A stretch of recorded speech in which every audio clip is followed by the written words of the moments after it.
Mon parent était-il conscient de ce qu'il faisait? C'est une question que chaque survivant de climat incestuel se pose.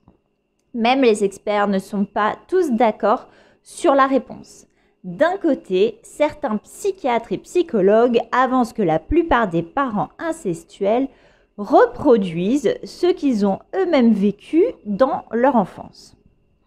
Pour eux, il n'y a pas d'intention de nuire, juste une banalisation totale des faits et de leurs conséquences. Ils parlent d'un mode d'éducation, d'un style de vie, parfois même perçu comme avant-gardiste et ouvert. Un autre argument repose sur le fonctionnement du cerveau humain. Nous ne prenons consciemment que 5% de nos décisions. Le reste est dicté par notre inconscient. Selon cette vision, le parent incestuel ne serait pas animé d'une volonté destructrice, mais souffrirait d'une immaturité émotionnelle profonde, restant bloqué à un stade infantile. Il oscillerait entre un sentiment de toute puissance et une dépendance extrême à l'autre, utilisant donc son propre enfant pour tenter de résoudre ses conflits internes. Cela signifierait donc qu'un parent incestualisant ne prendrait jamais conscience de son propre passé ni du mal qu'il fait. Même en devenant adulte, en fondant une famille avec un conjoint extérieur à son vécu, il ne remettrait jamais en question son enfance. Pris dans un schéma qu'il perpétue inconsciemment, il reproduirait le climat incestuel sans en mesurer l'impact. Franchement, cette idée me paraît aberrante. Mais en y réfléchissant bien, il est possible qu'un parent incestuel tête dans le guidon soit dans un tel déni inconscient qu'il ne réalise pas à quel point ses actes sont toxiques pour son enfant.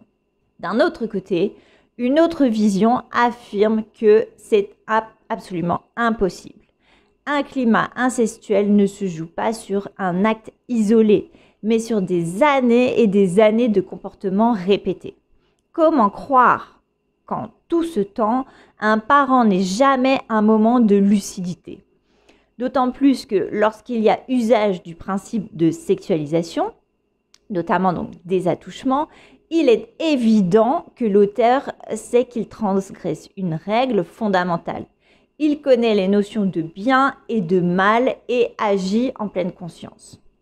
Pour la vampirisation et l'aliénation, d'ailleurs je t'invite à aller voir ma vidéo précédente qui traite des principes qui sont actifs dans le climat incestuel.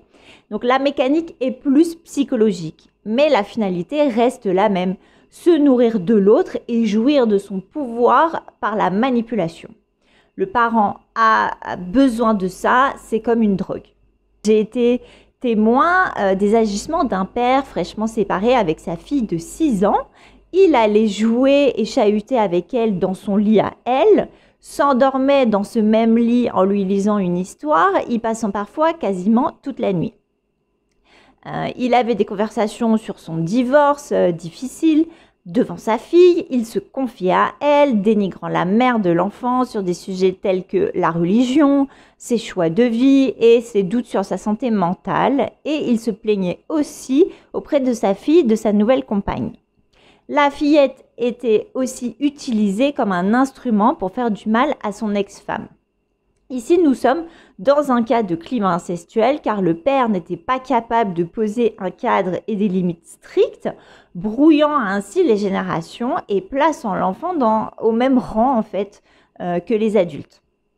Dans ce cas, l'homme n'était pas vraiment conscient du mal qu'il était en train de faire à sa fille, car il n'était concentré que sur lui-même, ses problèmes et son divorce.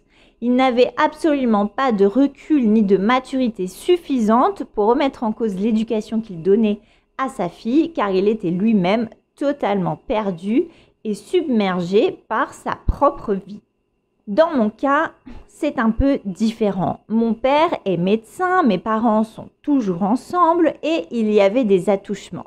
Donc, je suis sûre qu'il y avait une réelle intention de pervertir et que mon père était bien au fait de ses actes.